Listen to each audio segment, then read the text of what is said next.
Hi, so I'm out up at the Fort de la Revere. There it is, the fort over there. It's Sunday morning. The weather is not brilliant. It actually had some rain earlier. Now it's just low cloud. So the view, which is normally pretty spectacular. There's Cap Ferrat over there.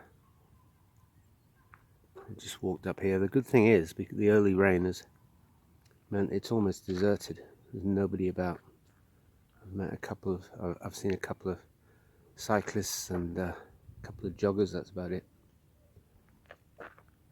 It's nice to get up here, and it's just 10, so not that early a start. Just stopped here for coffee, a little bit of pain au chocolat. Well, that sounds a little bit like rain. Yeah, I spoke too early about the rain, but I've got, as always, I'm prepared. Got my gear with me. I'm going to head over that direction up to the Cibola, and then depending on the weather, head over to La Turbie. Oh, here comes the rain. You can hear the rain now. That's his village there. Got to get my gear on now. So just after I stopped the video there, it really started to rain quite heavily, and handily, this is a little bird observation place, and it's got a roof. So I'm hanging out here until this moves on. Maybe there's a table there showing all the, or the photo description showing all the different migrating species. You can see that's the A8 motorway autoroute just below, and yeah, it's really quite heavy now. There's a few people down there. So this is cool, this place. I remembered it from previous visits, and they've got lots of information here about, you know, the species and that migrate here.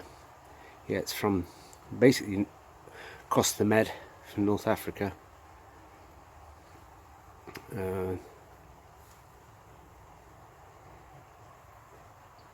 Got the trusty Voda rucksack there, and yeah, I mean, even though it's raining, it's nice to be out. And I left the apartment this morning at 8, and I was at the start of the walk around 9.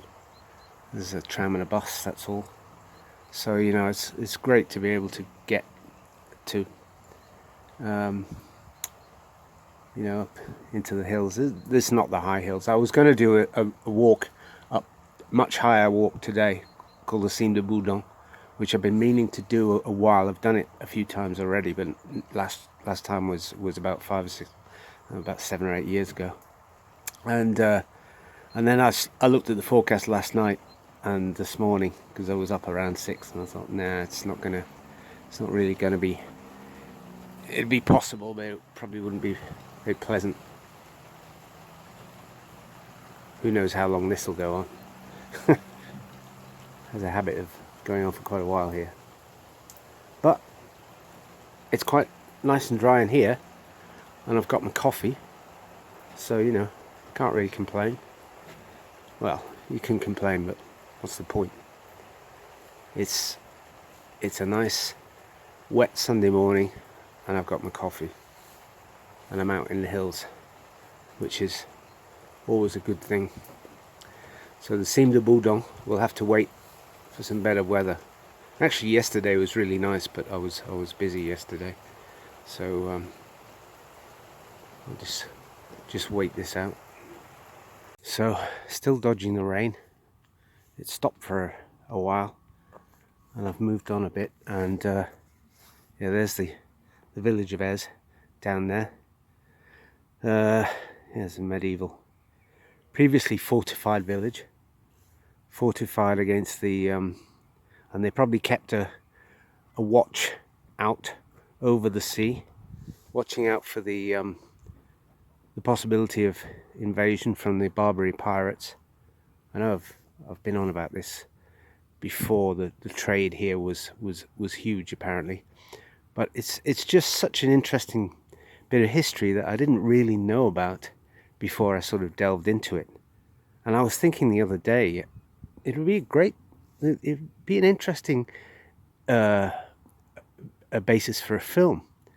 And I was thinking the idea would be maybe a young couple, and they're working in their village, and one day or night the pirates arrive and they're taken off in the slave ship, and then it's like a saga of the next few years of their lives in North Africa. Or maybe the guy is taken, and some of them were just used as oarsmen on the galleys. For years they didn't see land. They were just like permanent, oarsmen until they dropped dead of exhaustion or old age or whatever. So there's the young guy separated from his sweetheart, and then I don't know, some sort of storm happens, and the guy is washed up maybe back near. He recognizes the coast is near his old village, and manages to get back to the village, and somehow they rescue the girl. I don't know. Sounds quite interesting. Sounds like a Hollywood blockbuster to me. Maybe I'm thinking of Moonfleet. There's a part of Moonfleet, the book that I read years ago, where Elsevier is shipwrecked right by near his own home village. That's probably what I'm thinking about. That's probably. Anyway, any Hollywood producers watching this, then just get in touch. I'll dash up a quick screenplay in a couple of weeks. So, yeah. Anyway, there you go. There's the view. Here we are, Cime de la Forna, with the village of La Turbie just below there. There's the Triomphe d'Auguste, the huge building memorial centerpiece that was built to celebrate the conquest of the local tribes by the Romans bringing civilization to what was it Gaul at the time? I suppose it was. So the rain is gone, but there's a lot of low cloud around. You can see the cloud just behind La Turbie there, and so I don't think there's a lot of point in continuing my walk down there, because that way I've got to go up the Tête de Chien, which is that peak over there with the domes on it, and then down. But I've done that quite a few times recently, so I'll probably head back to There's a football pitch there. There's a huge quarry. They've quarried out, a large part of the mountain, and now it's a football pitch. Two football pitches at least, or maybe one's a rugby pitch.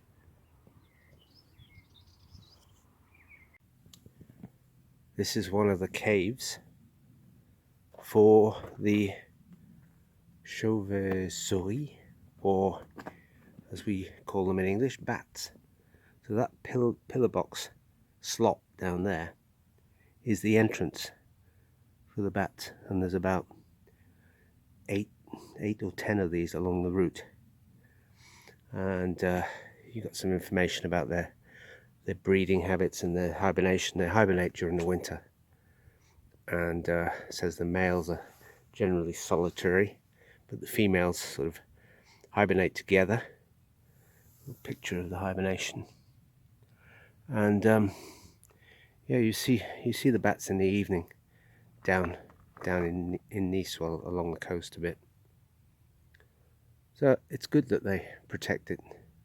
It says help us to preserve and respect them.